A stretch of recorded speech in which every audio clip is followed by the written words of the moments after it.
পর্যন্ত যতগুলো চাকরি করেছি তার মধ্যে সব সময় আমার প্রমোশন হয় ঢাকায়। এবারও ঠিক ঢাকাই হলো। আমার বস একটি লোক ঠিক করেছিলেন আমার দেখাশোনা করার জন্য এবং একটি বাড়িও ঠিক করে রেখেছিলেন। বাড়িটিতে ঢুকে বেশ পুরাতন বলে মনে হলো। বাড়িটি যতই পুরাতন হোক না কেন কিন্তু বিশাল বড় ছিল। আমার বস যেই লোকটিকে রেখেছিলেন আমার দেখাশোনা করার জন্য তার নাম ছিল রতন। রতন আমাকে আমার রুম দেখিয়ে দিল। আমি রুমে গিয়ে ফ্রেশ হয়ে খাবারের জন্য নিচে গেলাম। রতন আমাকে খাবার দিল। আজকে ও রান্না করেছে ছিম ভাজি আর ভাত, আর সঙ্গে আমার পছন্দের খাবার মূলা।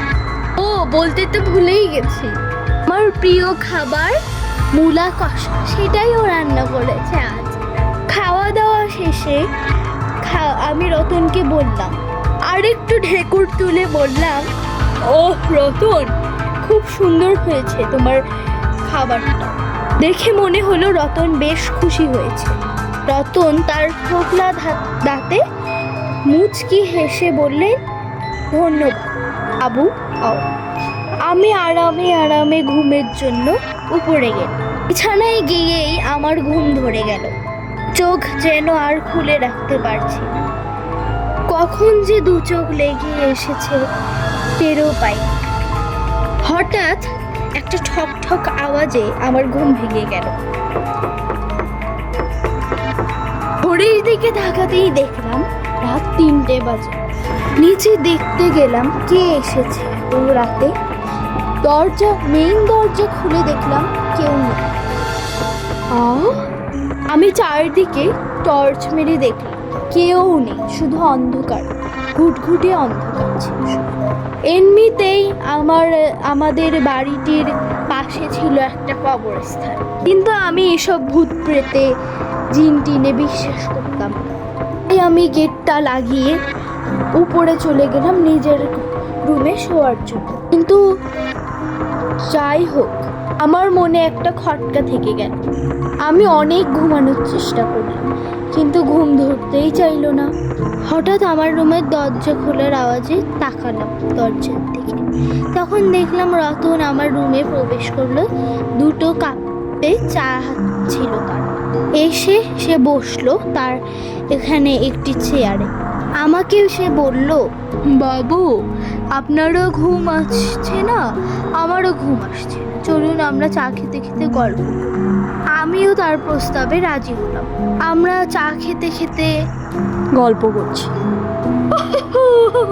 ও বাবু, আপনি অনেক মজা করতে পারেন। হঠাৎ আমার একটি কল এলো। দেখলাম বসের কল। আমি ভাবতে শুরু করলাম রাত 3টায় এত রাতে আমাকে বস কেন কল করতে যাবে। আমি কলটি রিসিভ করলাম। তখন শুনতে পেলাম বস কাঁদো কাঁদো গলায় বলতে শুরু করলেন, রতন কালকে কার অ্যাক্সিডেন্টে মারা গিয়েছে। তাই আমাকে ক্ষমা করে দিও। আজকের রাতটা তুমি বাসায় একাই কাটে নিও।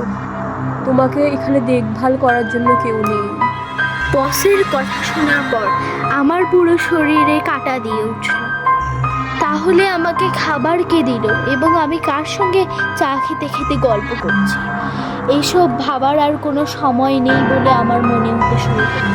আস্তে আস্তে মনে হলো রতন নেই। আস্তে তার রূপ পরিবর্তন হতে শুরু করল। এক বিকট হাসি দিয়ে উঠল। রতন বলল, বাবু,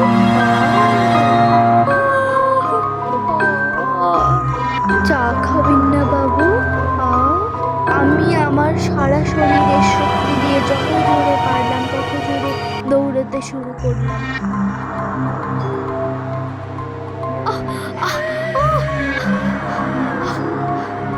আমি বাড়িটি থেকে বেরিয়ে আসলাম। রতন মনে হয় তখনই আমাকে খুঁজছে। তখনই দেখা গেল ভোরের আলো ফুটছে, সূর্য উঠতে শুরু করলো। আস্তে আস্তে দেখলাম রতন হাওয়ায় মিলিয়ে গেল। ও বাবু! তখন আমি বুঝতে পারলাম যে আসলে এটা রতন নয়, রতনের আত্মা ছিল।